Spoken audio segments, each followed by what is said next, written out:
Psalms chapter 78, verses 13 to 17.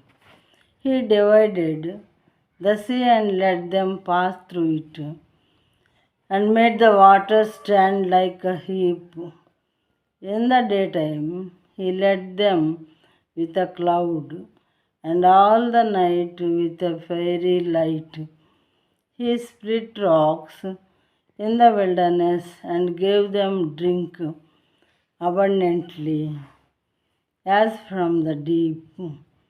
He made streams come out of the rock and caused waters to flow down like rivers.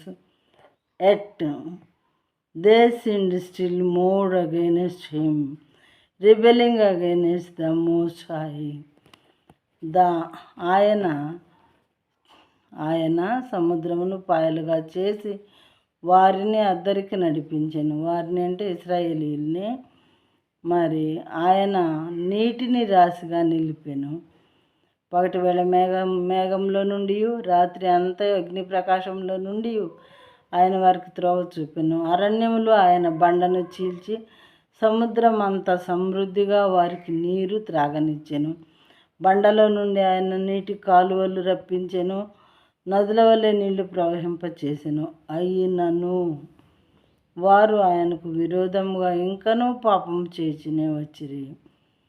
ఆయన దేవుడు మరి ఇశ్రాయేలీయుల్ని బానిసత్వం నుండి బయటికి తీసుకుని వచ్చి మరి అరణ్యమందు 40 సంవత్సరాలు ప్రయాణింపచేసి వారు కోరుకున్నటువంటి వాళ్ళకు ప్రామిస్ చేసిన ల్యాండ్కి పంపిస్తానని అన్నప్పుడు వీళ్ళు ఆ ప్రయాణంలో ఎంతగానో గొనిగారు.